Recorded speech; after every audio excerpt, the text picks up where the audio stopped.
Guys দেখো আমার পায়রা ডিম পারবে বলে সেই বাসা করেছে। এরা দুইজন, দাও লাইট মেরে দেখিয়ে দিই। এই দেখো এরা দুইজন স্বামী স্ত্রী, এরা বাসা করেছে ডিম পারবে বলে।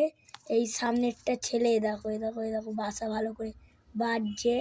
এই দেখো আমার পায়রার বাসা দেখেছো। আর ওই যে ওইখানটায় ডিম পারবে বলে এই বাসা বানাচ্ছে। জন কালশিরা পায়রা, দেখতেই পাচ্ছ কত সুন্দর উড়ে, হেভি পায়রা কালশিরা।